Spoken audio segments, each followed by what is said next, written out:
වෙනස් සාකච්ඡාවකට තමයි අපි අද දැන් ප්‍රවිෂ්ඨ වෙන්නේ. අපිත් සමග මේ සාකච්ඡාවට එකතු වෙන්නේ ලංකාවේ ජාත්‍යන්තරවත් ප්‍රකට සිනමාකරුවෙක් විමුක්ති ජයසුන්දර. මොකද අපි සාමාන්‍යයෙන් යුද්ධ චිත්‍රපටි කියලා කියන්නේ ක්‍රියාදාම චිත්‍රපටි. ඒක හොලිවුඩ් දැක්කත් අපි දන්න වෙනත් අපේ කලාපීය දේශපාලන චිත්‍රපටිත් ඇක්ෂන් චිත්‍රපටි තියෙනවා. නමුත් මේ චිත්‍රපටයේ තියෙන්නේ ඇක්ෂන් එක අයින් කරලා. ඇක්ෂන් එකක් නැහැ. තුවක්කු නිහඬයි. මිනිස්සු ටිකක් යුද වැදුණු පිරිසක් නතර වෙලා බලන් ඉන්නවා. හෙට මොකක්ද වෙන්නේ කියලා. මේක නිර්මාණ කරපු කෙනා උට නිශ්චිත අදහසක් තිබුණා නම් අජේ සොල්දාදුවාව අපහසුතාවයට පත් කරන රජයට විරුද්ධව සවිඥානිකව කරලා තියෙනවා නම් ඒකට දිය හැකි දඬුවම විදිහට ප්‍රසිද්ධියේ කියලා එකතු කරනවා තව කියලා ගෝල් ෆේස් එකට ගෙනල්ලා එල්ලාම අරන්නවා කියලා කියනවා. දැක සමහරු මේ ෆිල්ම් එකට දැඩිව ගහද්දි සමහර ඉතාලම දැඩි ජාතිකවාදීන් මං වෙනින් පෙනී හිට බවස්සා කීපයක් තිබුණා. ඒගොල්ලන්ගේ පොයින්ට් එක උනේ ඕක. ඒ පෙනී හිට චිත්‍රපටි වෙන්නේ. සමහර පුද්ගලයන් රූපහින් නාලිකා පවා ඍජුව පෙනී හිටිය මේක එහෙම එකක් නැහැ. මේක මේ සම්පූර්ණ ඔයගොල්ලෝ වරද්දගත් එකක් තියෙන. මේක ඇත්තට බැලුවොත් මේ සිංහල සමාජයේ යුද්ධ නිසා වෙච්ච මේ කේතවාචකේ තියෙන්නේ කියන එක.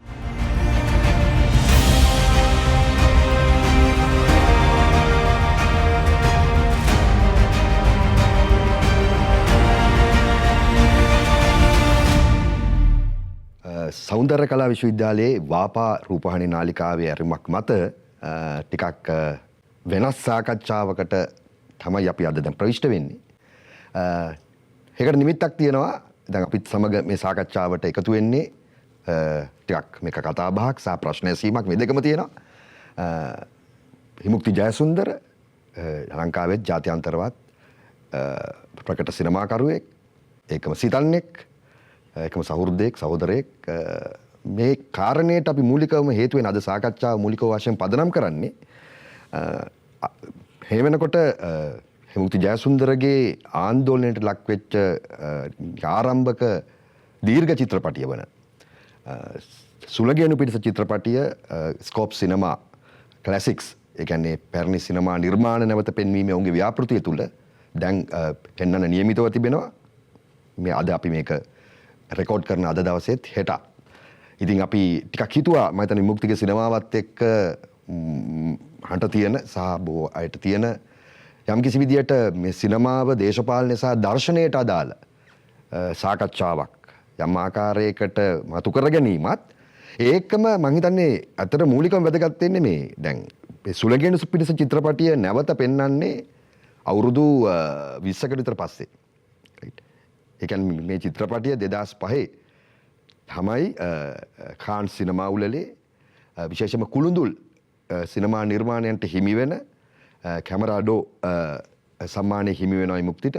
ඉතින් ඒක ලංකාවේ මට්ටමේ ලංකාවේ සිනමා ඉතිහාසයේ එක්තරා සලකුණක් සහ එක්තරා මත ලංකාවේ සිනමාවට ලැබිච්ච එක්තරා වටිනා දෙයක්.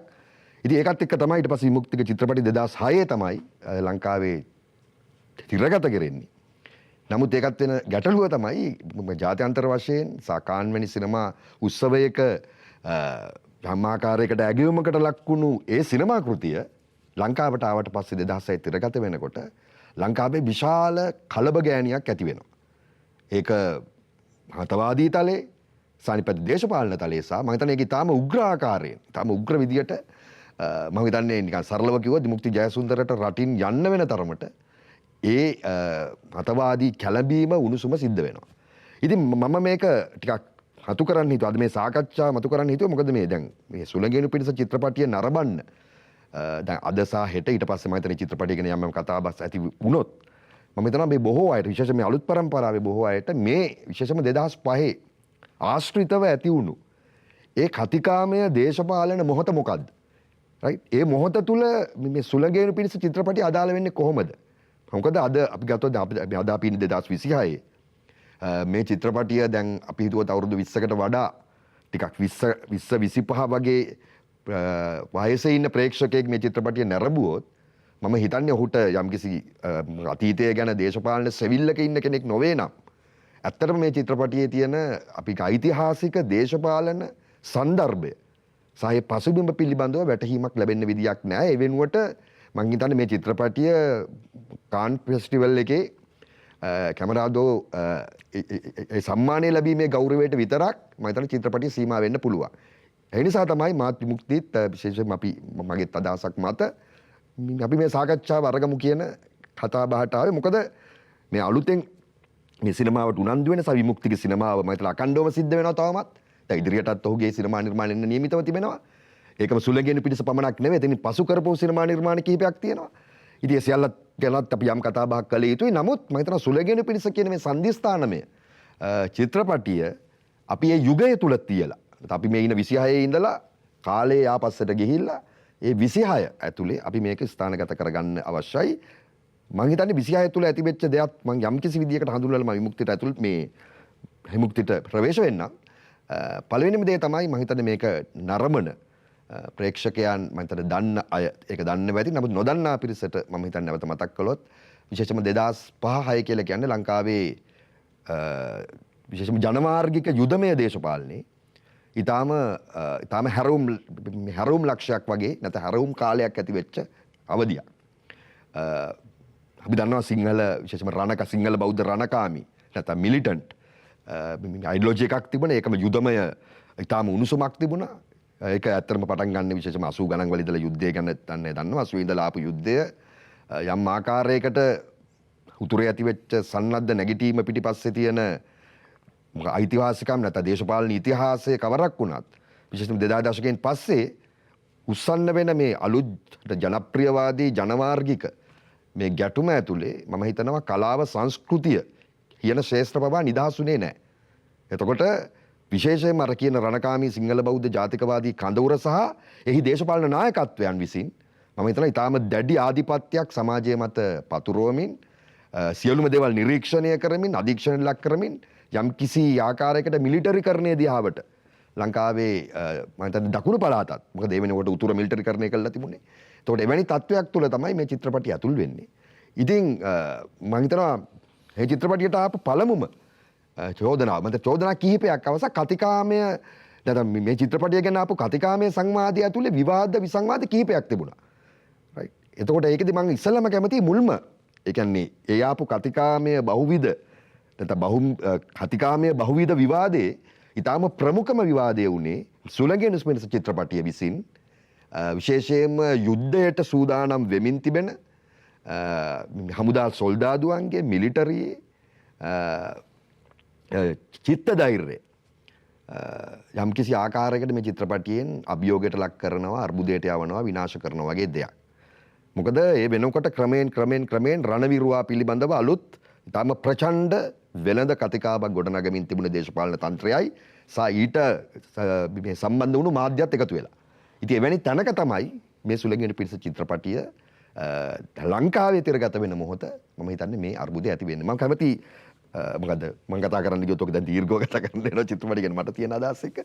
මම කැමති විමුක්තිට මේ ආරම්භයක් දෙන්න. මෙන්න මේ අතීතයට ගියොත් දැන් අද ඉඳලා මම කියන්නේ ඒක ගැන මම හිතන්නේ සෑහෙන විමුක්ති කතා කරලා තියෙනවා. ඒ කාලේ අත්දැකීම් එක්ක ගොඩාක් විමුක්ති මම හිතන්නේ පුද්ගලිකවත් මුහුණ දුන්නේ ප්‍රශ්න වලට. ඒ සියල්ල පසක තිබීදී මම හිතන්නේ 26 ඉඳලා බලනවා. අද අපි ඉන්න ඓතිහාසික මොහොත ඒක සමාජ සංස්කෘතික දේශපාලන ඓතිහාසික මොහොතක් අලුත් පොළවක අපි ඉන්නේ. එවැනි තැනක ඉඳලා ටිකක් ආපස්සට හැරිලා අපි නිකන් ඔයාගේ චිත්‍රපටියක වගේ ආපස්සට හැරිලා අපි ගියොත් ඒක ඒ කියන්නේ ඒ වෙච්ච සිදුවීම මම කියන්නේ අර මං ආපු මූලික දේ. ඒ කියන්නේ සිංහල රණකාමී ජාතිකවාදී බලෑනිය මතවාදී බලෑනිය සහ අනිත් පැත්තේ දේශපාලන තන්ත්‍රයත් මැදිහත් වෙලා මාධ්‍ය මෙහෙයුම් සියල්ලත් එක්ක ඇති කරපු. මේ මොහොත තුල මේ චිත්‍රපටිය අපි කොහොමද නැවතේ අවස්ථාව රීඩ් කරන්නේ? ඔව් විදර්ශන මේ මූලික ස්තුතියි මේ වැඩසටහනට ආරාධනා කරපේ ගැන. දැන් මේ කාලය අපි කල්පනා කරොත් අවුරුදු 20කට එහාට ගිහිල්ලා හිතන්න පටන් ගත්තොත් අපිට වෙන දේ විදර්ශන මම හිතන්නේ විශේෂයෙන්ම දැන් ප්‍රභූ දේශපාලන තන්ත්‍රයේ එක්තරා හැරුම් ලක්ෂයක් තමයි 2005 ජනාධිපතිවරණය කියන එක. එතකොට ඒ කියන්නේ පැහැදිලිව එතෙක් හිටපු විශේෂයෙන්ම 48 නිදහසට පස්සේ ආපු බලය ලබාගත් ප්‍රභූ දේශපාලන පැලැන්තිය විකාශන වෙමින් ඇවිල්ලා ඒ අයගේ බලය රඳවගෙන ඇවිල්ලා ඒ අය එතෙක් සාමාන්‍යයෙන් අපේ ජන කණ්ඩායම් සහ ජන කණ්ඩායම අතර තියෙන ආතතින් පාවිච්චි කරපු දේශපාලන ව්‍යුහයන් වල යම්කිසි විදිහක ස්ථානගත වෙනත් ආකාරයක හැරවුමක් ලබා ගන්නවා. අපි දන්නවා ඊට කලින් විශේෂයෙන්ම උතුරේ යුද්ධය නිර්මාණය කිරීම සඳහා ඒ ප්‍රභූ තන්ත්‍රයේ කොහොමද දේශපාලන තීන්දුව ගන්නේ, විශේෂයෙන්ම සිංහල ජාතිවාදය පෝෂණය කිරීම මේ ඔස්සේ හැවිල්ලා. නමුත් ඒ තමන් විසින්ම ගොඩනගා සහ ගොඩ නැගුණු යම් විදිහකට කලාපීය ගෝලීය කාරණාත් එක්කම විශේෂයෙන්ම දේශපාලන ප්‍රභූතන්ත්‍රය ගත දේශපාලන තීන්දුවන් එක්ක තමයි මේ කියන විශේෂයෙන්ම දකුණේ සහ උතුරේ කියන සිවිල් ගැටුම් වල ආරම්භය සිද්ධ වෙන්නේ. විශේෂයෙන්ම දකුණේ තරුණයා සම්බන්ධවත් උතුරේ තරුණයා සම්බන්ධවත් ඒක ජාතිවාදී ස්වරූපයකට පත් වෙනවා. ඒතර මේ තන්ත්‍රය දිගට අරගෙන ඇවිල්ලා ඒ අය බලය පවත්වාගෙන යාම සඳහා පාවිච්චි කරන මෙවලමක් විදිහට තමයි යුද්ධය පාවිච්චි වුණේ 2005 වෙනකම්. කියන්නේ යුද්ධය තිබී යුතුයි දේශපාලනය ලබා ගැනීම සඳහා. ඒ කියන්නේ අර විශේෂයෙන්ම යුද්ධයට බය ගන්නවලා යුද්ධයට ජනතාව බය කරලා ඒක හරහා යුද්ධෙන් බේර ගන්න සහ සාමය අනිත් පැත්තෙන් මේක. නමුත් 2005 වෙනකොට උතුරේ LTT සංවිධානය ත්‍රස්තයින් විදිහට එක්තරා විදිහකට ස්වරූපයකටත් ඇවිල්ලා උන් මේක ධර්ම විදිහට අභියෝගාත්මක කරන දකුණේ දේශපාලන ප්‍රභූත්වය දැඩිව ප්‍රහාර ලක් කරන මට්ටමකුත් ගොඩනගමින් ආවා. ඒ වගේම දකුණ ඒකච්ඡත්‍රව එක්තරා විදිහකට උතුරේ ත්‍රස්තවාදයක් ඇත යන්න පිළිබඳ අදහසකට සියලුම වර්ගයේ දේශපාලන කණ්ඩායම් අදහසකට එමින් තිබුණා. මම හිතන්නේ අර දැනෙච්ච දැඩි පීඩාවත් එක්ක.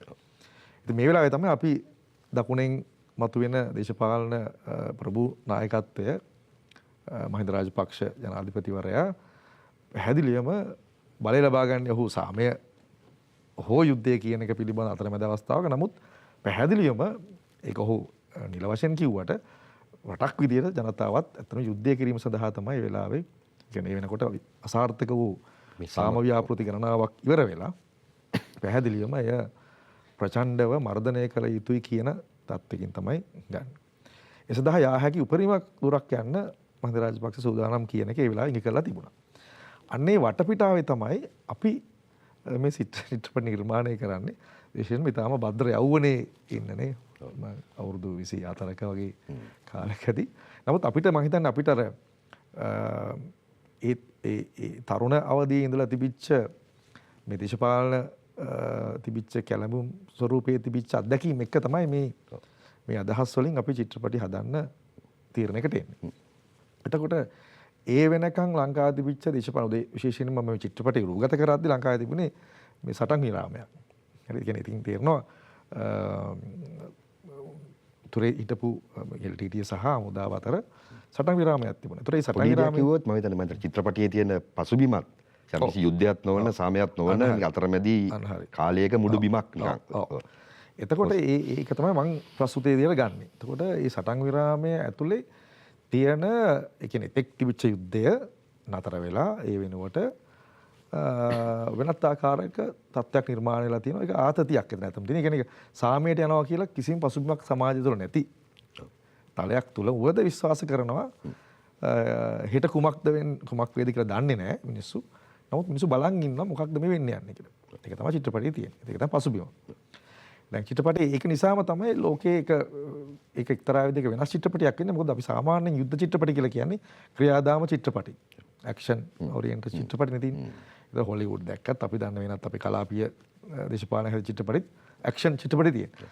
නමුත් මේ චිත්‍රපටයේ තියෙන්නේ ඇක්ෂන් එක අයින් කරලා. ඇක්ෂන් එකක් නැහැ. තුවක්කු නිහඬයි. මිනිස්සු ටිකක් යුද වැදුණු පිරිසක් නතර වෙලා බලන් ඉන්නවා. හෙට මොකක්ද වෙන්නේ කියලා. ඒතර චිත්‍රපටය රූපගත කරන්නේ ඔන්න වටපිටාවක් ඇතුළේ තියෙන යම්කිසි විදිහක අන්සර්ටන් බව යම්කිසි අවිනිශ්චිත බව. පූර්ව අවිනිශ්චිත බවක් තියෙනවා ජීවිතය සම්බන්ධව. ඒතකොට ඒ වගේම සියල්ල නතර වෙලා තියෙනවා. සියල්ල නතර වෙච්ච තැනක්. ඒතකොට ඒ පසුබිමින් හැදෙන චිත්‍රපටිය ලංකාවේ ප්‍රදර්ශනය කරනකොට යුද්ධය සඳහා තීරණයක් අරගෙන ඉවරයි. ඒ නිසාම චිත්‍රපටිය තියෙන සන්දර්භය අර්බුදයට යනවා. මූලික වශයෙන් නිර්මාණකරුවෙක් විදියට මට සිද්ධ වෙනවා චිත්‍රපටි වෙනුවෙන් පෙනී ඉන්නවා නම් අනිවාර්යයෙන්ම ඒ කියන්නේ අපි දැන් සාම විරාමයේ සටන් විරාමයේ කියලානේ කියනවා. ඒ සටන් විරාමයේ අපේක්ෂාව තමයි අඩුම ගානේ ඒක සාමය සඳහා අපි දැන් මේ මොහොතේ කියන යුද්ධය බැලුවත් අපි ප්‍රාර්ථනා කරන සටන් විරාමයන්නේ ගෝලීය යුද්ධයේදී. නමුත් අපිට ඒක එහෙම පේන්නේ නැහැ. ඒතර ඊට වැඩි අපි අනිත් පැත්තෙන් ලෝක යුද්ධයක තත්ත්වයකත් මග පෑදමින් යන බල කඳවුරු ගණනාවක්. ඉතින් ඒකෙම යම් කිසි විදිහක ප්‍රාදේශීය අපේ රට අනන්‍ය වූ කාරණාත් එක්ක මේක මේ විදිහටම කරගහලා තිබෙනවා. ඒතකොට ඒකෙදි විශාල අපි කියන්නේ කලාකරුවන් විදිහට සහ සමාජයේ ඉන්න යම් කිසි අර මිනිස්සුන්ගේ පැත්තෙන් හිතපු මිනිස්සුන්ට විශාල පීඩාවක් එක තමයි මේ මහා ජන සමූහය තීරණය කරන්නේ ජනഘോഷාව ඇති වෙන්නේ අපි යුද්ධයකට යා යුතුයි කියන එක. එතකොට ඒ ඡන්දින් ජයග්‍රහණය කියලා කියන්නේ යුද්ධ ජයග්‍රහණයක්. තමයි යුද්ධයේ පළවෙනි ජයග්‍රහණය තමයි ඡන්ද ජයග්‍රහණය මොහොතේ. ඒතකොට අන්න ඒකට තමයි මේ චිත්‍රපටය මුණ දෙන්නේ. එතකොට මට ඉතින් පොඩි සිද්ධි දෙක තුනක් මතකයි. එකක් ඔය දැන් මම හිතන්නේ චිත්‍රපටිය ඔය සම්මානය අරගෙන ලංකාවට ආවට පස්සේ මම හිතන්නේ සරසවි සම්මාන උළෙලේ මම හිතන්නේ විශේෂ ජූරි සම්මානයක් විශේෂ ගෞරව සම්මානයක් දෙන්න අවස්ථාවක් එනවා. එතකොට ඒක මම හිතන්නේ එතකොට ඒක සම්මාන දෙන්න තීරණය කරන්නේ ජනාධිපති සම්මානද කියලා මට මතක නැහැ. ඔව් ඒක ජනාධිපති සම්මාන. එතකොට මහින්ද රාජපක්ෂ අගමැති. මම හිතන්නේ මහින්ද රාජපක්ෂ අගමැති උනේ 2004 නේ. එතකොට මේ චිත්‍රපටිය පහේ තමයි සම්මාන ගන්නේ. එතකොට චිත්‍රපටිය මෙහෙ තිරගත වෙනකොට මහින්ද රාජපක්ෂ ජනාධිපති වෙනවා. ඒතර ඕක වෙන්නේ තිරගත වෙන්න කලින්. කලින් සම්මානයක් දෙනකොට පහේ අවසාන ජනාධිපති සම්මාන. සහ මහින්ද රාජපක්ෂයේදී මේක ප්‍රතික්ෂේප කරනවා මේ ඇති කරපු මේ චිත්‍රපටියට විරුද්ධව විශේෂම රාජපක්ෂ කඳවුර රාජපක්ෂ මතවාදී කඳවුර මාධ්‍ය කඳවුර විසින් හදන මේක විශේෂ සොල්දාදුවා යුද්ධය අපකීර්තියට පත් කරන චිත්‍රපටියක් කියන එකත් එකක් මට මේ තව මතකයක් තියෙන්නේ මම හිතන්නේ ජාතික චිත්‍රපට සංස්ථාව විසින් මම ප්‍රධාන සිනමා හල් 5ක විතර චිත්‍රපටිය ගලවලා මම හිතන්නේ ඈත සිනමා හල් කීපයකට විතරක් දෙනවා. නමුත් මම හිතන්නේ ඒකත් යම් කිසි ආකාරයකට ඊට පස්සේ මට මතකයි චිත්‍රපට සංස්ථාව විසින් සංවිධානය කරනවා මොකද හලුගෙන පිළිස් චිත්‍රපටියට විරුද්ධව යම් සංවාද මණ්ඩප වගේ දේවල්. ඉතින් මම හිතන්නේ එවැනි තත්වයක් ඇතුලේ තමයි මම මතක ඒක මතක් කරපු එක හොඳයි දර්ශන. ඒකේ තියෙන මම කියන්නේ මේකේ තියෙන විහිළු ස්වරූපය තමයි දැන් 2005 සම්මානය අරගෙන ආවහම පළවෙනි වතාවට දේශපාලනඥයෙක් විදිහට මේ රාත්‍රී භෝජන සංග්‍රහයට ආරාධනා කරන්නේ මහින්ද රාජපක්ෂ. එතකොට මම අරලිගහ මන්දිරයට යනවා මේ රාත්‍රී භෝජන සංග්‍රහයට. එතකොට ඒ මොහොතේ ඔහු දන්නේ නැහැ මොකද්ද මේ චිත්‍රපටය කියන මොකද්ද කියලා. ඔහුට සම්මානය තමයි පේන්නේ. එතකොට ඒකෙන් පස්සේ දැන් ඔබම හිතන්නේ එතකොට ඒ වෙනකොට යම් විදිහක දැන් ඔහු ඊළඟ ජනාධිපති අපේක්ෂා කියන අදහස තියෙන මොහොතක් ඒ වෙලාවේ. ඒතර එහෙම තියාගෙන මම කිසි ප්‍රතිචාරයක් දක්වන්නේ නැහැ. එහෙම තියාගෙන තමයි ඔවුන් විසින් මේ කැම්පේන් එක හදන්නේ යටිතලේ මේ චිත්‍රපටයේ තියෙන දේ ඊට කලින් දැනගෙන යම් විදිහකට තොරතුරු හොයාගෙන අපි මේකට විරුද්ධ වෙමු කියන එක සහ ඒ විරුද්ධ වීම කියන එක එක්තරා දේශපාලන ප්‍රොපගැන්ඩා එකක යම් කිසි ප්‍රචාරාත්මක ව්‍යාපාරයක කොටසක් කරගන්න එක. ඒ නිසා තමයි ඒ කියන්නේ ඒතර ඒ 2005 මේ ඔය සරසවි නෙමෙයි ජනාධිපති සම්මානනේ මට. එතනට එන්න නියමිතව හිටියේ චන්ද්‍රිකා බණ්ඩාරනායක. නමුත් ඒ වෙනුවට මොකද ඡන්ද කැම්පේන් එකෙන් කැලලක් විදිහට එන්නේ මහින්ද රාජපක්ෂ. ඒතර මහින්ද රාජපක්ෂ සහයි කඳවුර තීරණය කරනවා මේ සම්මානය දෙන්නේ ස්ටේජ් එකට නගින්න නැතුව ඉන්න. ඒ වෙනුවට සම්මාන දෙන්න නගින්න රත්නසිරි වික්‍රමනායක. ඒ හිටපු තවත් ඇමතිවරයෙක්. එතකොට ඒකෙන් ඒක විතරක් එතන නතර වෙන්නේ නැතුව මහින්ද රාජපක්ෂ මේ උතුරේ ගිහිල්ලා කඳවුරකට ගිහිල්ලා මම හිතන්නේ නාවික හමුදා කඳවුරකට ගිහිල්ලා එතන ඉන්න සොල්දාදුවෙක් මේ අහනවා මේ දැන් මෙහෙම චිත්‍රපටි හදනවා මේ යුද්ධය විචාරට ලක් කරලා යුද්ධය පිළිබඳ ප්‍රශ්නයක් සොල්දාදුවව අපකීර්තිම එහෙම අදහසක් නේද? ඔව්.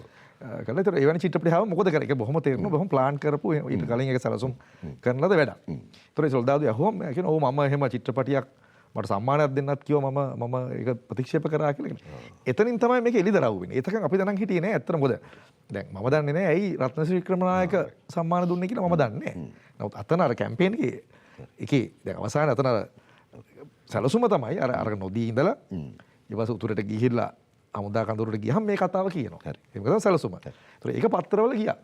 ඒක තමයි මේ සැලසුම් සාගත මාධ්‍ය ආවනේ.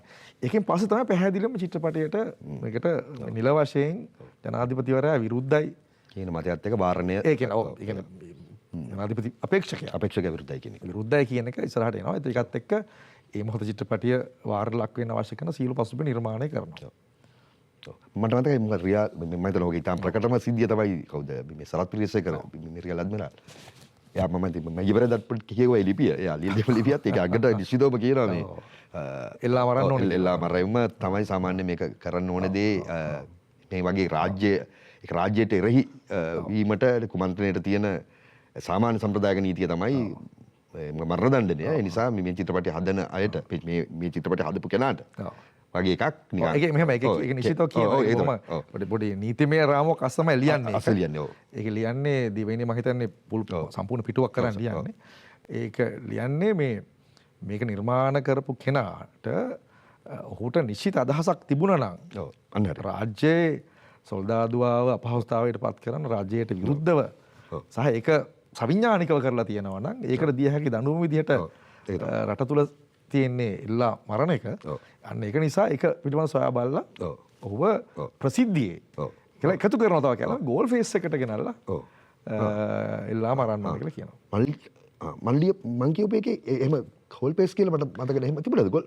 ඒක මම හිතන්නේ වෙන අනිත්‍යගේ අර්ථකථනය වෙන්න පුළුවන්. ගෝල් ෆේස් කතාවක් තියෙනවා මම හිතන්නේ. තියෙනවා. මට ඒක අරන් ඉන්න බැහැ. ප්‍රසිද්ධියේ කියලා කියන අදහස තියෙනවා. ප්‍රසිද්ධියේ එල්ලා මරු දබන්න. ඔව් එහෙම කියනවා. නෝම දෙන්න ඕන. ඒක ප්‍රසිද්ධියේ ගෝල් ෆේස් එකට ගෙනල්ලා ඒක කරන්න ඕන කියලා. ඊට පස්සේ ඔකට ඊට පස්සේ තමයි ඔන්න අර පළවෙනි වතාවට මේක කවුන්ටර් මේකට අනිත් පැත්තෙන් විශේෂයෙන්ම වාමාංශික දේශපාලනඥයෝ දේශපාලන ව්‍යාපාරයන් මේකට විරුද්ධව පෙනී ඉන්න ස්වරූපයක් ඇති වෙන්නේ. මොකද ඒතර මට අහන්න ඕන එක තමයි ඒකටම අදාළ ෆිල්ම් එකටම අදාළව. දැන් සුලංගන පිටස මං කියන්නේ අපි මේ කතා කරේ එකත් එක්ක ඇති වෙච්ච මේ මොකද මේ මොහොතේ ඇති වෙච්ච දේශපාලන මොකද්ද උණුසුම මොකද්ද කියන එක.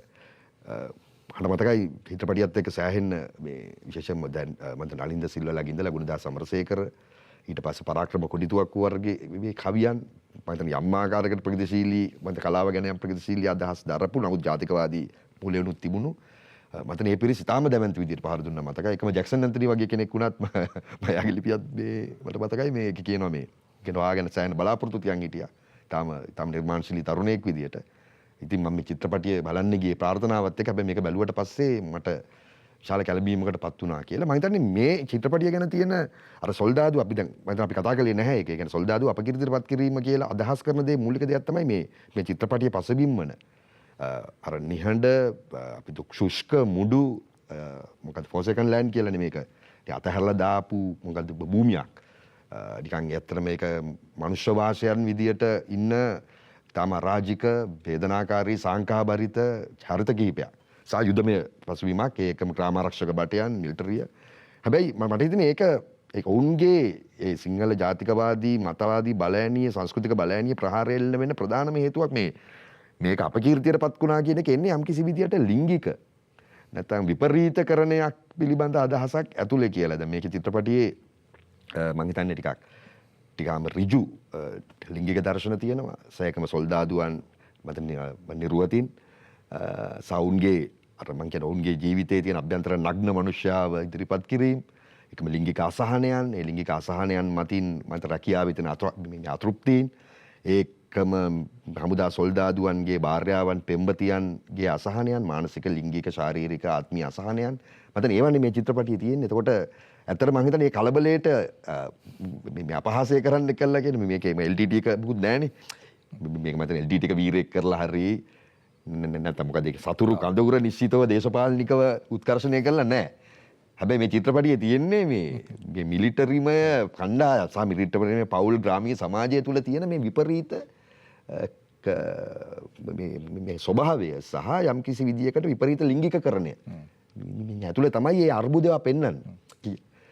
හරි. එතකොට මොකද ඒක මම හිතන්නේ ඒක තමයි ඒක ලිංගික මේ කියන එක ගන්න එක මම හිතන්නේ ලංකාවේ ගත් එකක්. ඔව්. දැන් උදාහරණ මේ චිත්‍රපටිය ලෝකයට ගියාම ලෝකයේ අය මේක මේ සෙක්ෂුවල් එහෙම නැත්නම් ලිංගිකත්වයෙන් ගත්ත චිත්‍රපටයක් නෙමෙයි. නමුත් සයිකොලොජිකල් පැහැදිලි. ඒ කියන්නේ මනෝ විශ්ලේෂණාත්මක මනෝවිද්‍යාත්මක පසුබිමකින් මොකද එවැනි අවුරුදු ඒ වෙනකොට මට අවුරුදු මම හිතන්නේ අවුරුදු 15ක විතර යුද්ධයක් තිබුණානේ 15ක් විතර කාලෙක. 15ට වැඩි මම හිතන්නේ. සාම 83 ඉඳලා ගත්තා. ඔව්. ඒකට 20 ගානක යුද්ධයක් තිබිච්ච තැනක ඒ යුද්ධය නිසාම පැවැත්ම හදාගත්ත පිරිසක් ජීවත් වෙන පසුබිමක. මායිම් ගම්මාන කියලා හැදලා තිබුණා. සොල්දාදුවා කියන යුද්ධ නිසා කියන්නේ යුද්ධේ පරපෝෂිතයින් විදිහට වැඩුණු පිරිසකට යුද්ධය අහිමි වුණාම ඒ අය වෙන සංකීර්ණ අර්බුද ජීවන අර්බුදයකට යනවා. ඒතර ඒ අය යුද්ධය කියන එක ප්‍රතික්ෂේප කරනවා වෙන්න පුළුවන් මිනිස්සු විදිහට. නමුත් තමන්ගේ පැවැත්ම තියෙන යුද්ධය නිසා. ඒක තමයි ඒකේ තියෙන මේ විශේෂත්වය. ඒතර අන්න එහෙම මොහොතකදී ඒ අයගේ එයාට ලැබෙන කාලය විශාල කාලයක් ලැබෙනවානේ. තමන්ගේ ශ්‍රමය එතෙක් ලබා දුන් යුද්ධය පවත්වාගෙන යන. ඒතර විශාල කාලය දැන් අපි කාලේ විවේක කාලයක් වෙලා නැහැ නේ මෙතනදී. ඒතර ඒක මහා කාලකන්ණි කාලයක්. ඒ කියන්නේ තමන්ගේ රැකියාව අහිමු තත්ත්වයක්. රැකියාව ගැන අනිශ්චිතභාවයක් තියෙන එකක්. ඒතර ඒක තුල මිනිස්සුන්ගේ හැසිරීම තමයි ඒතර මිනිස්සුන් තුල හැසිරීම වල තියෙන මනෝවිද්‍යාත්මක ප්‍රවේශය තමයි තියෙන්නේ.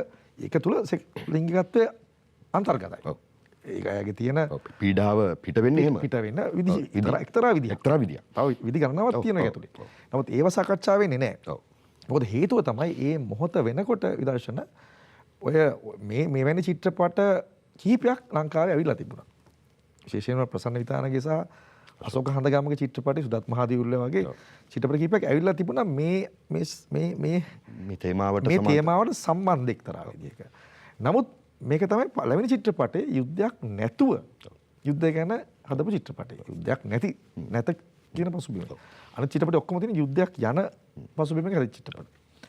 නමුත් මේක එහෙම තේරුම් ගැනීමේ වමනාවක් මොකද මේක අනිවාර්යයෙන්ම ඒ කියන්නේ චිත්‍රපටය දිහා බලලා ගත්ත සාධාරණ අදහසකින් විචාරකෙක් හැසිරුන්නේ නැහැ මෙතනදී. පැහැදිලිවම මේක 2005 සම්මානෙත් එක්ක ඇති වෙන විශාල කතිකාවත විශාල ප්‍රසිද්ධියක් ඇති වෙනවනේ. ඒතකොට ඒකත් එක්ක ඒක පිටිපස්සෙන් එන මම විශේෂයෙන්ම ප්‍රභූ පැලැන්තියට සම්බන්ධ සිනමාකරු වෙන්නේ නෙමෙයි. එතකොට ඒක ඒ වගේම කිසිම පෞල් සම්බන්ධයක් නැති සිනමාවට. මොකද ඒ තාක් සිනමාවට ආපු අයගේ බහුත් 90ක් ඇවිල්ලා හිටියේ කාගේ හෝ පෞල් පසුබිම් වල සම්බන්ධකම්. එතකොට ඒකත් එක්ක මම ඉන්නේ සම්පූර්ණම අධ්‍යාපනය කියන්නේ සිනමාව ඉගෙන ගත්ත කෙනෙක් කියන අදහසෙන් විතරයි. එතකොට ඒකත් එක්ක ඒ කියන්නේ පහර දීම කියන එක අනිවාර්යයි. පහර දෙන්න බිය වෙන්නේ නැහැ. ඒ බිය වෙනවනම් බිය වෙන්නේ අර එතන ජාත්‍යන්තරයේ සම්බන්ධ මේක වෙයි. හැබැයි මේ මොහොත වෙනකොට ලංකාව ජාත්‍යන්තරයේ පහර ගහන්න පටන් අරන් ඉවරයි. විශේෂයෙන්ම ලංකාවේ තිබිච්ච යුරෝපීය NGOs හරි එම්බසිස් ටිකට හරි ඒවා විචාරය දරුණු විදිහට පහර එල්ල කරමින් ඉන්න මොහොතක්. ඒ නිසා මේකේ කෑල්ලක් බවට පත් කරන බොහොම පහසු මේක NGO ප්‍රොජෙක්ට් එකක්. මේක ඇතුලේ තියෙන තනිකර LTTA වෙනත් ආකාරයේ වැඩපිළිවෙලක් මේ ක්‍රියාත්මක වෙන්නේ කියලා මේක. ඉතින් ඒක නිසා ඒක පහර ඒ ඉලක්කයට අහු වෙනවා. මම හිතන්නේ ඒක ඒ කියන්නේ අර කියන්නේ මගේ පළවෙනි චිත්‍රපටයේ විදිහට එන සහ නිර්මාණකරුවෙක් විදිහට එන අපි ට්‍රෝමටයිස් වෙලා එහෙම නැත්නම් අපි මානසික කොහොමත් ආතතියකනේ මේ අපි ජීවත් වෙලා එකෙන් එළියට මේ හදන්න චිත්‍රපටය. ඒත් ඒක ලැබෙන ප්‍රහාරය ඊට වැඩිය භයානකයි. ඒක දිගුව තමයි අහසෙන් ගැට ෆිල්ම් එකට මම ඉන්නේ. ඇත්තටම. ඒ කියන්නේ මට කොළඹ ඇවිදන්න බැරි වුණා. මට ගිහින් තැනක නිදහසේ වාඩිලා ඉන්න බෑ. ඊට පස්සේ විශාල ටෙලිෆෝන් කෝල් සංඛ්‍යාවක් එනවා මරණ තර්ජන රෑ උදේ සිට රෑ දක්වා මිනිස්සු විහිළුවට ගන්නවා. එතකොට ඒ වගේ දැඩි පීඩාකාරී පසුබිමක තමයි ওই කාරණා සිද්ධ වෙන්නේ. අනුව තමයි මම ලංකාවෙන් ආපහු නැවත යන්නේ. එතකොට ඒ ගිහිල්ලා ඇවිල්ලා මම හදන ඊළඟට හදන චිත්‍රපටය හසෙන් වැඩ චිත්‍රපටය පැහැදිලි ඒකේ සම්බන්ධයක් තියෙනවා. තරුණයාට සිද්ධ වෙන තරුණයාට සිද්ධ වෙන. මම මතන ඒකට එන්න කලින් මම කැමති ටිකක් මේ ආපහු මේ සොලගෙන පිළිස චිත්‍රපටියට අදාළව දැන් සාමාන්‍ය ඒ වෙලාව කතිකාවක් තමයි මේ මම හිතන්නේ විමුක්තිගේ චිත්‍රපටිය අපි කියන සිනමාව කියන්නේ ප්‍රතිඉදිරිපත් කිරීමක් නෙවෙයිනේ. ඒතකොට මම හිතන්නේ ආසින් වැටිය කියලා කියන්නේ යම්කිසි ආකාරයකට අපිට ඕන අපිට ගන්න පුළුවන් දෘෂ්ටාන්තමය භූමියක් විදියටත් ගන්න පුළුවන්. මම හිතන්නේ හැබැයි අර සිනමාව හුදු යථාර්ථයේ ප්‍රතිබිම්බයක් විදියට ගත්ත ඒ පුරුද්ද නිසා තමයි මම හිතන්නේ විශේෂම ජාතිකවාදී කඳවුරේ මම හිතන්නේ එහෙම නොගත්ත අයත් ඉන්නවා. නමුත් මම හිතන්නේ ජාතිකවාදී කඳවුරේ බහුතර කතිකාව ප්ලේස් වුණේ එතනින්. හැබැයි මට අර දැන් කතා කරනකොට මට මතක් වුණේ මේ යුද්ධය නැති කාලයක් තුල ඒ මායිම් ගම්මානවල ඉන්න සාමාන්‍ය ග්‍රාමීය ජන ජීවිතය ඇතිවන ඒ ව්‍යාකූලත්වයේ අර්බුදය ඒ ආතතිය නම් මේ චිත්‍රපටිය පෙන්වන්නේ මම හිතන ඔවුන් මේක ඇත්තටම මේක සිනමා නිර්මාණයක් විදියට ගත්තා නම් මේක හුදු ඒ කියන්නේ අපි කියන්නේ බාහිර යථාර්ථය නැවත පිටපත් කිරීමකට එහා ගිය යම් ආකාරයකට සංකල්පීය සංකේතාත්මක නැත්නම් රූපකවද්‍යයක් විදියට ගත්තා නම් ඕන්න මේක ගන්න තිබ්බා මේ ආපහු යුද්ධයක් ඇදවන්න මේ කියන්නේ ඒ කියන්නේ මේ මොකද්ද මේ ඔව් ඒක යුද්ධයක් නැති මොහොතක එහෙමනම් එන මේක මේ වෙලාවට යුද්ධයක් ඕනේ කියලා. හරියට හරි. ඒක තමයි කියන්නේ දෘශ්‍යමය විදිහට මේ පන්තියේ තියෙන ස්වභාවය තමයි අතන බංකොලොත්. කියන්නේ ඒගොල්ලෝ කලාව හරි මොනවා හරි දෙකක් සම්බන්ධව එහෙම අදහසකට යන්නකට වඩා ඊට පහසුවෙන් ප්‍රහාර ඒක මම හිතන්නේ ඒක තා නොවීම ලොකු දෙයක්. මම හිතනවා මොකද මම එහෙම වුණාම මම අර්බුදේ නම් මොකද තාම තරුණයෙක් විදිහට මට විශ්වාස කරන්න බැරුණා මොකද සිද්ධ වෙන්නේ කියලා. නමුත් මම දැක්ක සමහරු මේ ෆිල්ම් එකට දැඩිව ගහද්දි සමහර ඉතාම දැඩි ජාතිකවාදීන් මං වෙනින් පෙනී හිට බවස්සා කීපයක් තිබුණා. ඒගොල්ලන්ගේ පොයින්ට් එක උනේ ඕක. සිංහල ජාතිකවාදීන් මට මාව ආරක්ෂා කරන මට්ටමට සමහරු ඇවිල්ලා ඒ අය ඒ කියන්නේ නම් වශයෙන් මට දැන් කියන්න කැමතිත් නෑ. ඒ අය පෙනී හිට චිත්‍රපටි වෙන්නේ. සමහර රූපහින නාලිකා පවා සමහර පුද්ගලයන් ඍජුව පෙනී හිටිය මේක එහෙම එකක් නෑ. මේක මේ සම්පූර්ණ ඔයගොල්ලෝ වරද්දගත් එකක් තියෙන. මේක ඇත්තට බැලුවොත් මේ සිංහල සමාජයට වෙච්ච යුද්ධ නිසා වෙච්ච මේ කේතුවාචකේ තියෙන්නේ කියන එක. ඒකත් එක්තරා කියවීමක්. ඒක බැහැර කරන්න බෑ. මොකද අර කියවීම තියෙනවා නම් මේකත් තියෙන්න පුළුවන්. හැබැයි වැඩි තියෙන අපේ රටේ ඒ දේශපාලන ඒ තන්ත්‍රය එහෙම පොහොසත් නෑනේ සංස්කෘතික වශයෙන් එහෙම يعني එහෙම භාවිතා කරන්න තේරුමක් නෑ. ඒක අර මිලෙච්ඡත්වයට අත يعني අසිස්ටවනේ මේව ගණදුරු කරන්න මේවා සම්බන්ධව. ඒ කියන්නේ ඒතොර ඒක පැහැදිලිව ඒක හොඳම දේ තමයි මේක ඉකට තල්ලු කරන එක තමයි ඒගොල්ලන්ට පහසු. ඒක විශේෂයෙන්ම ජාත්‍යන්තරය ඒ සේවා ඒවත් එක. නමුත් ඒගොල්ලෝ කොයි මොහොතකවත් හිතුවේ නැහැ අද වෙනකොට චිත්‍රපටය ඉතුරුලා තියෙනවනේ. මේ සියලු ගලා හැලීම් ගල් කතිකාවන් වෙනස් වෙලා අද චිත්‍රපටය තියෙනවා. චිත්‍රපටය තියෙනවා. මමත් තියෙනවා චිත්‍රපටය. මම නොහිටියත් චිත්‍රපටය ඉතුරු වෙයි. එතකොට දැන් අද කියවන පිරිස කොහොමද මේ චිත්‍රපටය කියවන්නේ? දැන් අපි යාපනයේ තිබිච්ච සිනමා උල්ලේ පෙන්වන මේ චිත්‍රපටයේ අලුතෙන් අපි මේ මිලිමීටර් 35 මේකෙන් අරගෙන ඩිජිටල් රෙස්ටොරේෂන් එකකට ඇවිල්ලා තියෙන ලොකානෝ සිනමා උල්ල මේක ඒගොල්ලෝ වියදම් කරලා හදනවා මේකේ අලුත් පිටපතක්. ඒතර ඒක යාපනයේ අපි පෙන්වනවා. ඒතර යාපනයේ බැලුවේ දෙමළ අයත් බැලුවා. ඉතින් ඒගොල්ලන්ට හිතා ගන්න බෑ මොකද්ද මේ කියන්නේ මේ විශේෂ මේක දෙමළ අය නෑ මේ චිත්‍රපටේ. මොකද්ද මේකට එරෙහිුනේ ඇයි කියන්නේ. ඒ කියන්නේ ඒගොල්ලෝ තියෙනවා. එතකොට ඒ චිත්‍රපටේ දෙමළ අය නෑ. එතකොට කියන්නේ සිංහල මායම් ගම්මානගෙන මිනිස්සුන්ට හැබැයි යුද්ධය තමයි පසුබිම තියෙන්නේ. ඒතර යුද්ධය විතරයි ඒගොල්ලන්ට සම්බන්ධයක් තියෙන්නේ. ඒ සොල්දාදු වගේ පීඩාව තමයි තියෙන්නේ එතන. ඒතර ඒක ප්‍රශ්නයක් තියෙනවා මට දැන් දැන් ඒ කාලේ ඔය මම හිතන්නේ ඒ කාලේ ජනතා විමුක්ති පෙරමුණ ප්‍රධාන වශයෙන් හිටියේ සිංහල බෞද්ධ ජාතිකවාදී දැඩි විරුද්ධ වුණා චිත්‍රපටියට. සහ මට මතකයි මට පුද්ගලික මතකයි මම චිත්‍රපටියක් කරලා තිබ්බ සංවාදයකට ගියා කැලණි විශ්වවිද්‍යාලේ. ඒකදී නලින්ද සිල්වා එක පැත්ත කඳවුරක. එතකොට අන්තර් විශ්වවිද්‍යාල ශිෂ්‍ය බල මණ්ඩලය කියලා කියන්නේ ඒ කාලේ අධිපති මතය සිංහල ජාතිකවාදයේ මත පදනම් වෙච්ච යුදකාමී එකක්. ඉතින් අනිත් පැත්තේ කන්දගම ආවා. මට මතක නැහැ කොහොම හරි මවත් එක කරබන් ගහපු සිද්ධිය. ඔව් ඒ අතර මම ඒ ආපු කොච්චර ගැටුමක් ගියාද කියලා ෆිල්ම් එකට අර සිංහල ජාතිකවාදී ශිෂ්‍ය ව්‍යාපාරයේ පැත්තෙන් මෙහෙම පුටුවක් එව්වා මට තිලක්කෝ දාගොඩ අපේ සහෝදරයා මම හිතන්නේ එයා හිටියේ මේ වාමාංශික සහ චිත්‍රපටියේ චිත්‍රපටි අදහසට එකඟව ඒකට සහ චිත්‍රපටි ගැන යාට මම හිතන්නේ අපි මම හිතන්නේ අපිට වෙලාවක් නැහැ ඒ කලාපිටියට ඒක ගැන වෙන යාට විවේචනයක් තිබුණා ඒක පැත්තකින් තිබුණත් නමුත් අර චිත්‍රපටි මූලික අදහස ආරක්ෂා කරන්න ඉතින් මට මතකයි මම මෙහෙම ඔළුව පාත් කළා මගේ ඔළුව උඩින් ගියා පුටුවක් ඒ වගේ සංවාදයක් තිබුණේ ඉතින් මම හිතන්නේ දැන් මම කියන්න හැදුවේ දැන් අද මේ චිත්‍රපටි ආපහු පෙන්නන්නේ ඒ ජනතා විමුක්ති පෙරමුණත් මූලික වෙච්ච ආණ්ඩුවක බලය ලබාගත් මොහොතක ඒක හරි ඒක තමයි මම හිතන්නේ ඒක දැන් 2005 ඔය මේ සම්මානි ගන්නකොට තිබුණේ පරිවාස ආණ්ඩුවක්. එතකොට චන්ද්‍රිකා බණ්ඩාරනායක මහතුන්ගේ ආණ්ඩුව ජනතා විමුක්ති පෙරමුණේ සහයෝගයෙන් තිබිච්ච ආණ්ඩුවක්. සංස්කෘතික ඇමතිවරයා ජනතා විමුක්ති පෙරමුණේ. ඒතකොට ඒ සංස්කෘතික ඇමතිවරයා එනවා මේ මාව පිළිගන්න මේ එයාපෝට් එකට. විතේරත්. ඒතකොට ඒගොල්ලන් නිල වශයෙන් ඒක බාර ගන්න ඒගොල්ලන්ගේ කාලයේ සිද්ධ වෙච්ච සංස්කෘතිකමය වැඩක් විදියට. ඊට පස්සේ පැහැදිලිවම අර දේශපාලන කැම්පේන් එක. ඒ කියන්නේ මහින්ද රාජපක්ෂ බලයට ගේන්න අවශ්‍ය කරන වටපිටාව නිර්මාණය කරන්න මේක ටූල් එකක් විදිහට පාවිච්චි කරනවා. ඒ කියන්නේ අර ජාත්‍යන්තරයෙන් ආපු සියලු දෙනා පිළිගත්ත එක. මම කිව්වේ මහින්ද රාජපක්ෂ මට රාත්‍රී සංග්‍රහයක් දෙනවා.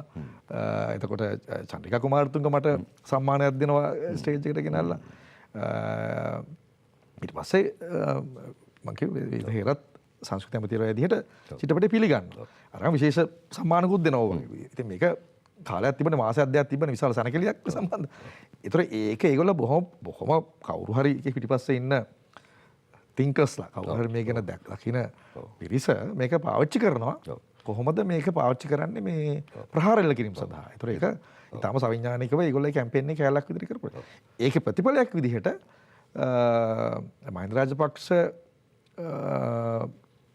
බලයේ අවසානයේ දක්වා මාව රූපවාහිනියකට හෝ ගුවන්විදුලියකට හෝ ඔය කිසිම දෙයකට සම්බන්ධ කරගන්නේ නැහැ. ඒතර අවුරුදු කීයද? අවුරුදු 2005 ඉඳලා බලය අහිමි වෙන්නේ කොයි කාලෙද? 2015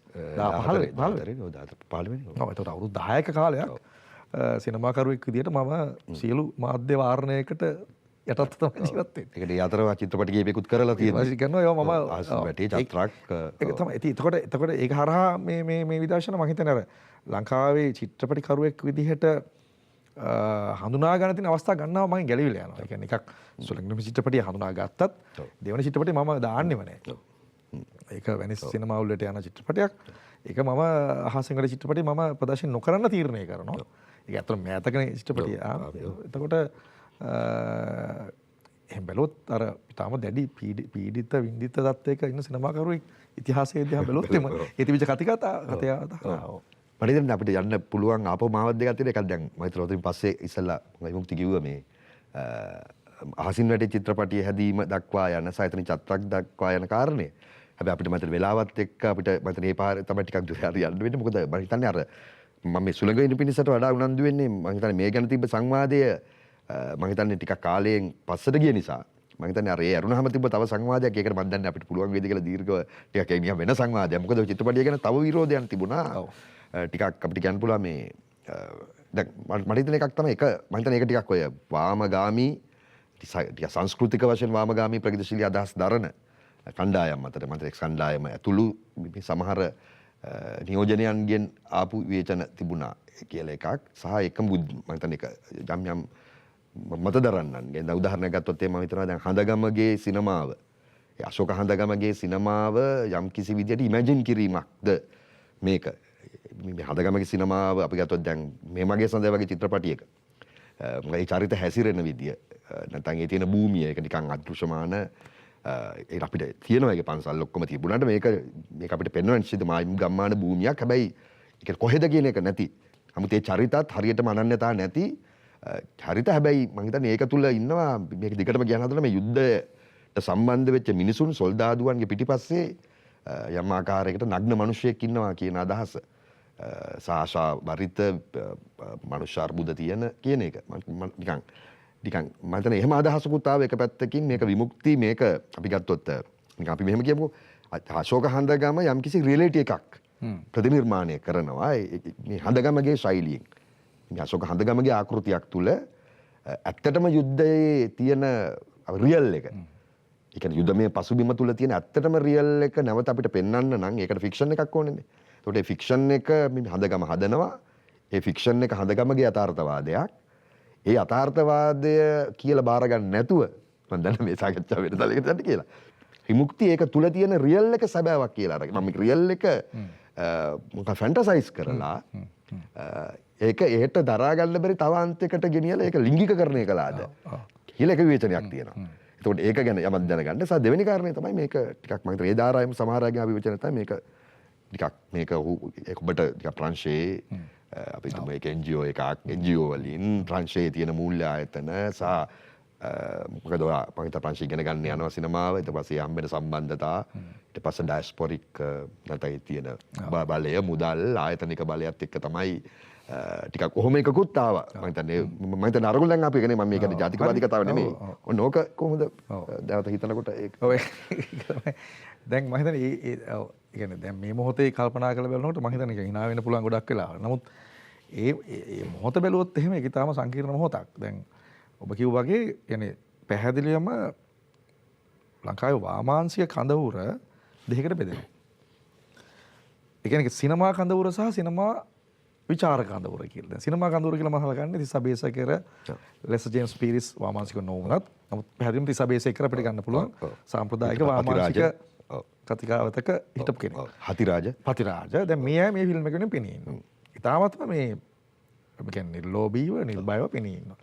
ඒ වගේම අර මොඩර්නිස්ට් තින්කර් කෙනෙක් විදිහට නිකන් නූතනවාදී අප්‍රෝච් එකකට බූඩි කීර්ති සේන වගේ පෙනී ඉන්නවා. ඒ වගේම ප්‍රසන්න විතානගේ සහ හඳගම පෙනී ඉන්නවා. තව අතිරේක එකක් පොඩි වාක්‍යයක් ඔකට එකතු කරන්න මට දෙන්න මේක මම කිව්වම ඔලුවට ආවේ. මට මතක රංජන රාමනායක කලි කිව්වා ඔබයි මේ චිත්‍රපටි නිෂ්පාදක ප්‍රංශ නිෂ්පාදකවරයා අතර සමලිංගික සම්බන්ධයක් තියෙනවා. ඒ කියන්නේ ඒ වෙලාවේ ඒ කියන්නේ ඒක තමයි. ඒ කියන්නේ මේකට අපහාස කළ හැකි සියලුම අපි විසි කරනවා. අර හෙන ගහනකොට දාන අර ගෙදර තියෙන අලවංගු දානවා වගේ ටයිප් එකට ගහන්න පුළුවන් සියලු ආකාරයෙන්. අර කියන අප හිමින් හිටියේ සෝරි මම මේ. ඔව්. එතකොට ඒ කියන්නේ වාමාංශය දෙකට බෙදෙනවා. ඒතර ඒ අම්පිරිසක් ඉතාමත් මේකේ තියෙන ආර්ට් මේකේ තියෙන කලාත්මක විභවය සහ මම ඒ චිත්‍රපටය හදන්න ගත්ත පසුබිම පිළිබඳ හරි නිරීක්ෂණයක්. මතට ඒක අදටත් වළංගුයි. තිස්සබේසේකර චිත්‍රපටයේ කියවීම ලෙස ජේම්ස් පීරිස්ගේ සම්බන්ධ චිත්‍රපටයේ කියවීම අදටත් වළංගුයි. සිනමා කෘතිය. මම හිතේ ඉතුරුලා තියෙන අපිට සාහිත්‍යය ඉතුරුලා තියෙන ඕක තමයි. සුනිල් විජේසිරිවර්ධන වික්ටර් අයිවන් සම ඒ වගේ පිරිසක් යම් චිත්‍රපටය වෙනින් පෙනී හිටියා. අනිත් පැත්තේ කඳවුර මේක රොබ කියනවා වගේ මේක NGO ව්‍යාපෘතියක් මේක තනිකර අර ගෝලීය ප්‍රාග්ධනයෙන් නිර්මාණය කරපු අර පරිදියට පම්ප කරපු විශේෂයෙන්ම LTT හිතවාදී මේ විදිහට මේක සැබෑ ඌමනාව කුමක්ද කියන එක සිනමාකරුවාගේ මේ සියලු දෙනාටම පොදුවේ තිබිච්ච එක තමයි කියන්නේ මගේ වයස සහ මගේ තියෙන පොඩිකම. ඉතින් කියන්නේ පොඩි ළමයෙක්නේ දැන් අවුරුදු 20 ගානක තාමත්ම නේ කියන 26 7ක් කියනකොට සහ ඊළඟට අර මම කියනවා වගේ මේ කනෙක්ටිවිටි එකක් නැහැ නේ. ඒ කියන්නේ හුදකලා කරන්න පහසුයි. ඒ හුදකලා කරන වැඩේ ජාතිවාදීන් ටික කරනවා. ඒතකොට ඒකට පහර ගහන්න ඕන කෙනෙකුට පුළුවන්. වඩා පහසු තෝරා ගැනීම මේක. ඒකට ගහන්න බැරි එකම හේතුව අර සිනමාවේ තිබිච්ච සිනමා කෘතියක් විදිහට අදටත් චිත්‍රපටිය පවතින දේ අවබෝධ කරගත්ත සහ දැකපු පිරිස ඒකට විරුද්ධ වෙමින් හැකියාවක් නැහැ. මම නිසා නෙමෙයි.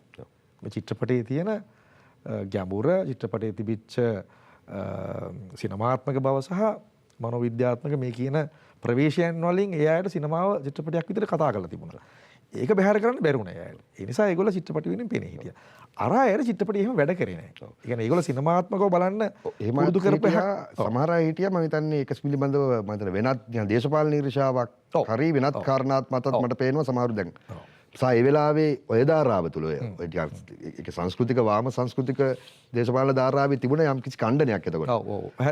එතකොට එක්ස් කණ්ඩායම් බිදිලා වෙන පිරිසුදු ව්‍යාපාරය හදිලා මම හිතන්නේ හැම ව්‍යාපාරෙම සෑහෙන මේ චිත්‍රපටි වෙනුවෙන් හිටියා සයි සම්බන්ධ ලොකු මම හිතන්නේ අර පොතකුත් කරලා සමන්තනෙකුත් කළා. එතකොට ඒ වෙනකොට ඒකත් එක්ක එකතු වුණා අර මම හිතන්නේ ඔය එක්ස් කණ්ඩායම වගේ ඒවා කැඩිලා ඒක බිඳිලා ඒ පිරිස් මේකට එකතු වීම ඊට පස්සේ අපි චිත්‍රපටි හදන්න හිතපු අයට ඒක බැරි වෙච්ච එක ඒකම සමහර අය කවදා හරි අපි කාන් එකක් ගන්නවා කියලා ඒක ගන්න බැරි වෙච්ච ඒවා මම හිතන්නේ සියලු දේවල් එකතු වෙනවා. සෝරි. එහෙම බැලුවොත් මට එක පැත්තකින් මේ විදර්ශන මම හිතන්නේ ආර්ට් පීස් එකක් විදිහට චිත්‍රපටයක් විදිහට කළ හැකි සියලු දේ ඒක කරා.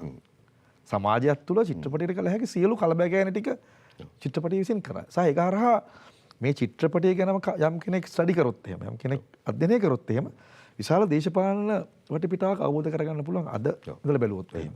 මම හිතන්නේ ඒක ඉතාමත් අනාර්ගයි එහෙම බැලුවොත් එහෙම. දැන් අද මම පුද්ගලයෙක් විදිහට මේ වෙලාවේ මිහින දෙන්න හම්බෙච්ච ඉතා අමීරි අත්දැකීම් ටික අයින් කරොත් ඒක ට්‍රෝමා එකක් විදිහට මා තුල තාමත් තියෙනවා. නමුත් දැන් ඒ ට්‍රෝමා එක විසඳන්න මම ගත්ත සමහර දේවල් ඔබ පසු කාලයක ඔබ විචාර ලක් කරා.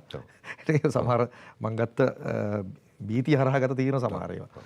එතකොට මේ නමුත් චිත්‍රපටයක් විදිහට සමාජයේ තියෙන සියලු කලබගෑනීම් වල ප්‍රතිබිම්බයක් බවට විශේෂයෙන් අපේ තියෙන ලිංගික කුහකභාවය වෙන්න පුළුවන්, ලිංගිකත්වයේ තියෙන බිය වෙන්න පුළුවන්, සුචරිතවාදය, ජාතිවාදය, ස්ත්‍රී සම්බන්ධ කතිකාවේ තියෙන පසුබාමී ස්වභාව වෙන්න පුළුවන්. පීඩිත මිනිහා සම්බන්ධ සොල්දාදුවා ගැන විශේෂයෙන් සොල්දා දැන් බලන්න ඒක මෙතන තියෙන ඉන්ට්‍රස්ටිංම කැලලක් තමයි දැන් කවුද සරත් වීරසේකර ඔය චිත්‍රපටි එන කාලේ නාවික හමුදාවේ හිටපු ඉහළ නිලධාරී. නමුත් ඔහු ඊට පස්සේ නාවික හමුදාවෙන් විශ්‍රාම ගිහලා ඌට බාර දෙනවා සිවිල් ආරක්ෂක බලකායේ නිර්මාණය කරනවා. සිවිල් ආරක්ෂක බලකායේ ඇඳුම විදියට ඔහු නිර්මාණය කරන සුළඟිනි පින චිත්‍රපටයේ සොල්දාදුවාට හදපු මම නිර්මාණය කරපු ඇඳුමයි. මොකද මට ඒ වෙලාවේ තිබුණා ඒ කියන්නේ මගේ මම චිත්‍රපටිය හදද්දී මට අවශ්‍යතාවයක් තිබුණා චිත්‍රපට නිර්මාණය කරන මොහොතේ යුද්ධයක් නැවත පැමිණීමේ හැකියාව තියෙන එක කියන අදහස තිබුණා. හැබැයි කලින් මේ ග්‍රාම ආරක්ෂක බටය හිටියා. ග්‍රාමාංශයට හිටියා. නමුත් සොල්දාදුවා ඉන්න හමුදා නිලධාරියාගේ ඇඳුම මම ඇත්තම නිර්මාණය කළා. ඒක මම ඒ කියන්නේ ලංකාවේ ඉන්න මේ සමුදා සොල්දාදුවාගේ ඇඳුම නෙමෙයි ගත්තේ. මොකද ඒක එහෙම පාවිච්චි කරන්න ඒක කොන්ෂස්ලි කරපු දෙයක්. ඒ කියන්නේ මට හිත යම් විදිහක මට චිත්‍රපටය කරලා ඉවරනහම ඇටැක් එකක් එන්න පුළුවන් නම් එන්න පුළුවන් එකක් තමයි මේ මෙයාමයි කියලා ගත්තොත් එහෙම රජ. ඒක රාජ ආරක්ෂාව සම්බන්ධව කරපු ගැටලුවක් බවට පත් වෙනවා. ඒ නිසා මම අපිට අපේ නිර්මාණයට අදාළව මම සියලුම දෙනාට යුනිෆෝම් ක්‍රියේට් කරා වෙනම යුනිෆෝම් එකක්. ඒතර ඒ සොල්දාදුව වැන්දේ වෙනත් ආකාරයක ඇඳුමක්. හැබැයි ඒ ඇඳුම තමයි සිවිල් ආරක්ෂක බලකාය නිර්මාණය කරද්දී ඒක අඩු වැඩියෙන් ඒක ළඟ ඇඳුමක් තමයි නිර්මාණය කරේ. ඉතින් මම කියන්නේ මේ චිත්‍රපටිය අද ඉඳන් බැලුවොත් එහෙම සේවය කරලා තියෙන විවිධාකාරයෙන් එක එක විදියට එක එක අවස්ථාවල චිත්‍රපටය ඉතින් කලාකෘතියකට කළ හැකි නම් ඔච්චර වැඩක්. මම මේක ලොකු විභවයක් තියෙනවා කියන එක තමයි තේරුම් ගන්න. ඒකයි කලාවේ. මම හිතන්නේ අද අපේ කතාවේ මම හිතන්නේ මම මේ තාම සුළු දෙයක් කතා කරන්න උනේ මම හිතන්නේ අපිට තව ටිකක් කෙටි වෙලාවක් තියෙනවා. නමුත් මම හිතන්නේ වාගේ සිනමාව ගැන නෙමෙයි මේ අතන මේ සිනමාව යනු මුක්තිගේ සිනමාව කියන්නේ කුමක්ද කියන එක ගැන නෙමෙයි මම හිතන්නේ අපිට මේ සාකච්ඡාව ඇත්තටම මේ සුලංගන පිණිස චිත්‍රපටිය පිළිබඳ නිමිත්ත වටේ තමයි ටිකක් අපිට යන්න මම හිතන්නේ මේ සාකච්ඡාව අවශ්‍ය වුණේ කියලා මට හිතුනේ. මොකද අරක කියලා කියන අපිට මම හිතන්නේ වෙනම සාකච්ඡා කරලා සෑහෙන වෙලාවක් යනවා. මොකද්ද සිනමාව? මොකද්ද සිනමාවේ ඔබ රූපය? ඒකේ සංජානනය මොකද්ද? ඔයා මොකද ලංකාවේ සහ ලංකාවේ සිනමාව තුළ කරපු වෙනස? ඒ දේවලුත් මම හිත කතා කරන්න ඕනේ. මොකද ඒක අපි ඉක්මනට කතා කරලා ඉවර කරන්න බෑනේ. මම කැමතියි නිකන් අවසාන වශයෙන් දැන් ඉස්සෙල්ලා කිව්වනේ විමුක්ති මේ චිත්‍රපටියෙන් ආපු මේ ට්‍රෝමා එක සහ අත්දැකීම් එක්ක ආපු ආසන්න චිත්‍රපටියක කතාවෙන් මේක ඉවර කළොත් මම හිතන අහසින් වැටේ චිත්‍රපටිය. ඒකට අහසින් වැටේ චිත්‍රපටිය මම හිතන්නේ ඒක යම් කිසි විදියට ඇලිගරි එකක් නිකන් යම් කිසි ආකාරයකට දෘෂ්ටාන්තයක් මේ ජාතිකවාදී කඳවුර ඇතුලේ වෙච්චේ ඒ ප්‍රචණ්ඩත්වය සහ ජාතිකවාදී දේශපාලනයට තිබුණු අතීත පුරාණෝක්තිය. ඔව් මම හිතන්නේ ඒව නැවත කැඳවමින් මම හිතන්නේ සංහාරයක් සහ අනාගතයේ වෙන්න පුළුවන් නැවත සංහාරයන් පිළිබඳව ඔබ හදනවා. මම හිතන්නේ මගේ ජීවිතේ මම හිතන්නේ මම ලංකාවේ ආසම චිත්‍රපටි 10ක් ගත්තොත් මේක අනිවාර්යයෙන්ම තියෙනවා. මම හිතන්නේ මෙන්න මේ අත්දැකීම පැත්තෙන් මම කැමති මොකද අපි ඊළඟ සංවාදයක් බලමු කොහොමද කරන්න කියලා. මම කැමති මේ මගේ විමුක්තිගේ එක් සිනමාවේ දැක්ම විමුක්තිත් එක මට දේශපාලනිකව යම් කාරණා පිළිබඳ ගැටුම් විවාද තිබුණා අපි අතර තියෙනවා. ඒක වෙන කතාවක්. නමුත් සිනමාව තුළ මත සිනමාව චින්තනයක් විදියට ගත්තොත් සිනමාව දේශපාලන චින්තනයක් විදියට ගත්තොත් මත සිනමාවේ සිනමා රූපීත්වය ඒ විදියට මේ මගේ සිනමා සෞන්දර්යයේ තියෙන බලය තාම සාවධානව අභ්‍යාස කරන අතරේම මම හිතනවා විමුක්ති මම හසින් වැටේ ඉඳලා චත්‍රක් හරහා දැන් ඉස්සරහට එන්න තියෙන මේ ස්පයින් ස්ටාර් මොකද්ද ඔත්තු බලන තරු මේක තේරුම ඔව් මම හිතන්නේ ඒ දක්වා සිංහල නම තියෙන සාංකා කියලා ඔව් මේ සාංකා. ඒතකොට ඒ දක්වා මම හිතන්නේ දැන් මම හිතන්නේ මුක්ති සිනමාව ගැන අපේ එක විවාදයක් තමයි මම හිතන්නේ වමේ පැත්තෙන් අර මම කලින් කිව්වා වගේ මම මේක මොහු අර ඒ කියන්නේ පශ්චාත් 80 දශකයෙන් පසු මේක පුද්ගලවාදී අරාජික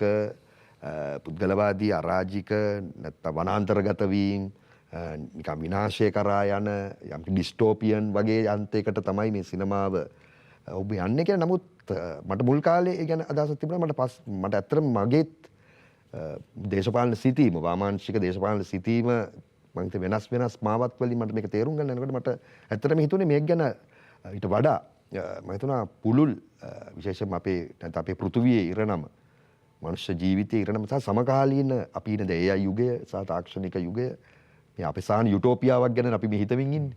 ඒකට එවැනි යුගයක තියෙන ඇත්තටම ඩිස්ටෝපියාව මම හිතන්නේ ඒ දිශාවට තමයි මම හිතන්නේ ඒක ඔබේ සිනමාව යන්නේ කියලා. මුක්තිගේ සිනමාවට මම හිතන්නේ අහසින් වැටේ ඉඳලා මේක මම චත්‍ර කරාම දකිනවා.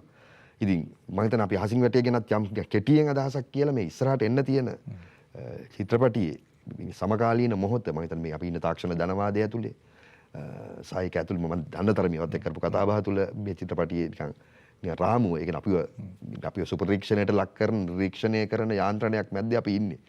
අර මම හිතන්නේ තාරකා ඉස්සර අපි තාරකා දිහා තමයි අපි බලන් හිටියේ. අපි තාරකා දිහා බලාගෙන අපි අපේ ජීවිතය සැලසුම් කළා නම් දැන් මම හිතන්නේ ඔබ ඊළඟ චිත්‍රපටිය අපිව නිරීක්ෂණය කරන තාරකා ගැන. ඒ කියන්නේ මේ තියෙන මොකද්ද ඩිජිටල් ගෝලීය මේ වලල් සහ ඒක හුදකලා දෙයක්ුත් නෙමෙයි විශාල ප්‍රාග්ධන බලයක්. ප්‍රාග්ධන දේශපාලන බලයකුත් තියෙනවා මේක පිටිපස්සේ. ඉතින් මම හිතන්නේ ඒ වගේ මාතෘකාවලට ඔබ යන්නේ මම හිතන්නේ ලංකාවේ වෙනි තාම තීක්ෂණ මාතෘකාවලට යන එක මම හිතන්නේ මම පොලිටික්ස් වලට උනන්දු නිසා නිකන් නවමක් පැත්තෙන් ඒක හොඳ කලාත්මක සම්බන්ධයක්.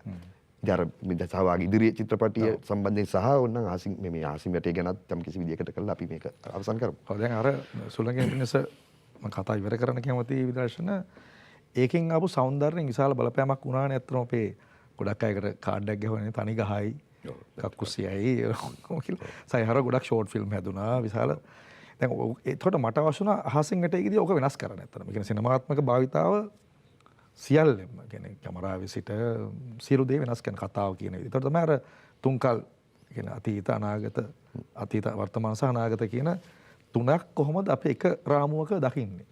එතකොට අතීතේ කතාවක් තියෙනවා වර්තමානයක් තියෙනවා ඒක දැනට දැනන එකක් සහ අනාගතේ වෙන්න යමින් පවන කොහොමද ෆිල්ම් එකක් හදන්න පුළුවන් වෙන්නේ කියන තුන්කල් දකින්න කියලා අදහසක් තියෙනවා නේ. අතීත වර්තමාන අනාගතේ දකින්න පුළුවන් දෙයක් කරන්න පුළුවන් ඒක තමයි එක්ස්පෙරිමන්ට් එක.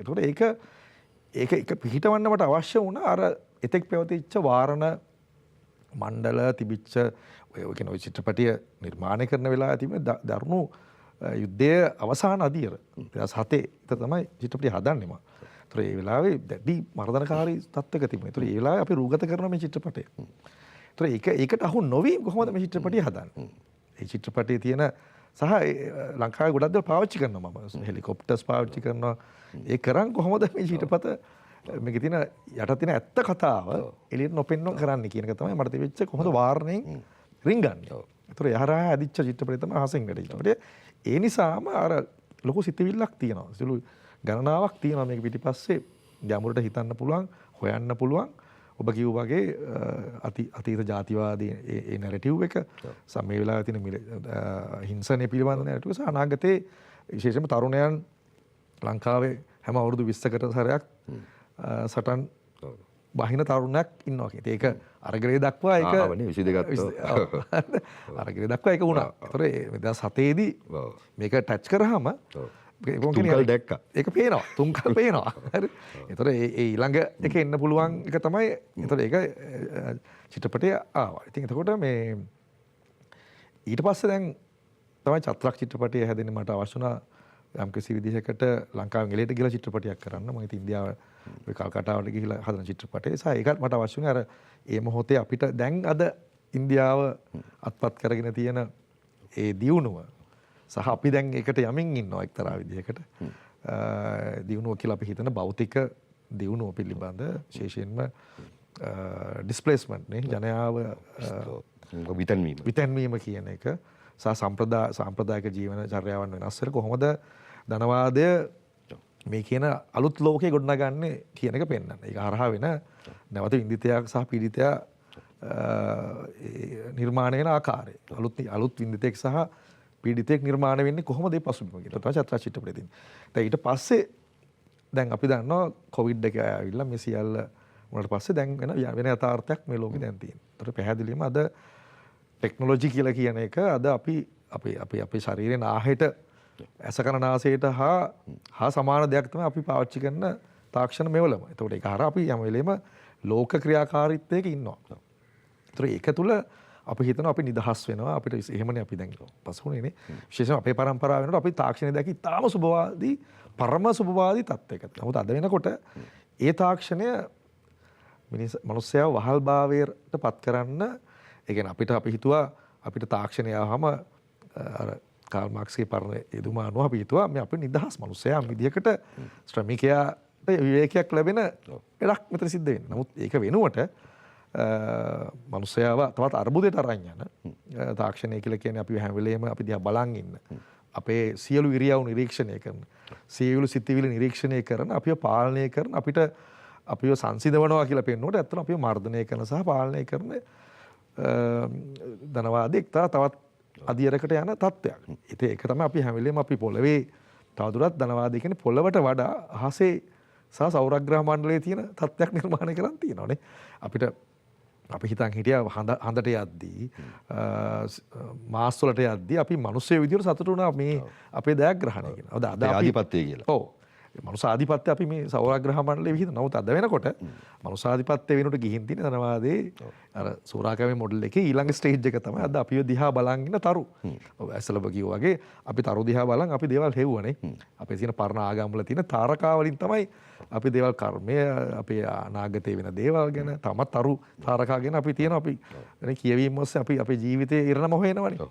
නමුත් ඒ ඉරණම අද වෙනකොට තාරකා එහෙම නැත්නම් අපි දන්න සැටලයිට් හරහා අපි හැමගම දෙන ක්ලවුඩ් කියලා පාවිච්චි කරන වචන ගැන අප්ලෝඩ් කියන ඒවා සියලු අහසගත කරන ඒවානේ. අපි සියල්ල පොළොවේ සිට සියලු දත් අපි අහසගත කළ පොදු සමාජයට හදාගත්ත මහා දැනුම් පද්ධතියකින් නැවත පාලනය වෙන්න. මොකද ඒ දැනුම් පද්ධතිය අයිති පැහැදිලියම විශාල කෝපරේෂන් සහ මේ විශාල ධනවාදී යාන්ත්‍රණයේ තියෙන දැඩි ආයතන කිහිපයක් ඇත්තට බැලුවොත්. ඒතකොට ඒවා නැවත අපිට දැන් ලැබෙන විවේක කාලය අපිට ලැබෙනවා කියන අපිට ලැබෙන සුවය නැවත අපිව වහලෙක් කළ තව කෙනෙකුගේ ආයෝජනයක්. ඔව් සහ අපිව ආපහු අර යුද්ධයේ තිබ්බ වෙලා තිබිච්ච ආතතිය ඒ තියෙන ඇන්සයිටි එක ඒ තිබිච්ච ආතතිය නැවත වතාවක් අපිට තාක්ෂණයේ ඉස්සරහා අපිට ලොකු ඇන්සයිටි එකක් දැන් තියෙනවා. අපිට කල යුත්තේ මොකක්ද කියලා දැන් හිතන්න අවශ්‍ය නැහැ. හිතවනවා අපේ සිතීමේ ක්‍රියාවලිය සම්පූර්ණ දැහැගෙන තියෙනවා. ඒතකොට ඒක හරහා අපිට සිද්ධ වෙලා තියෙන දේ මොකක්ද කියන එක තමයි සාංකා චිත්‍රපටයේ සාකච්ඡා කරා. ඉතින් මේ චිත්‍රපටය එකිනෙකට එක්තරා විදිහට සම්බන්ධයක් තියෙනවා. මම හිතන්නේ අද ඊටම අකමැත්තෙන් නවත්තන්න වෙනවා. මම හිතන්නේ දැන් ඇත්තටම දැන් සංවාදේ පටන් ගත්තේ දැන් ඇත්තටම මේ මුක්ති සිනමාව ගැන. මම හිතන්නේ අපි මේක අද නිකන් මේ සංවාදය අපි කරන්න හිතුවේ මේ විශේෂම මේ සුළඟිරි පිටිස චිත්‍රපටියටම ફોකස් කරගෙන ඊට පස්සේ මුක්ති සිනමාව සම්බන්ධයෙන් යම්කිසි මම හිතන්නේ ටිකක් අලුත් අයට නැත්නම් අලුත් විද්‍යාර්ථීන්ට යම්කිසි අවබෝධයක් ලබා දෙන්න. මම හිතන්නේ ඊට වඩා අපි ගැඹුරට තව යන්න ගොඩාක් දේවල් තියෙනවා. මම හිතන්නේ මේ අවසාන භාගය ආවේ හරියට. නමුත් මේ අදට මේ ආර්ථ වැඩසටහන මෙතන නවත්තනවා. විමුක්ති සමග සංවාදයේ අපේ මම හිතන්නේ ඒක හැමතැනම කෙරෙන දෙයක්, සාකරන්න ඕන දෙයක් අනාගතේ. මම හිතන්නේ ඒකත් ඉතුරු කළා. බලමු අපි මේ සංවාද මේ අවසන් වෙච්ච සංවාදයෙන් තව ඊළඟ අධීරයට යන්න ඉඩක් තියෙනවද කියලා බලමු. කොසේ වුවත් මම හිතන්නේ තාම ස්තුතිවන්ත වෙනවා මිත්‍ර ජයසුන්දරට මට සිනමාකරුවෙක් සහ යම්කිසි විදිහට චින්තකයෙක් විදිහට මම හිතනවා මේ කරන දායකත්වයට අපි නැවත හමු වෙමු. ස්තුතියි. බොහොම ස්තුතියි විදාශනා.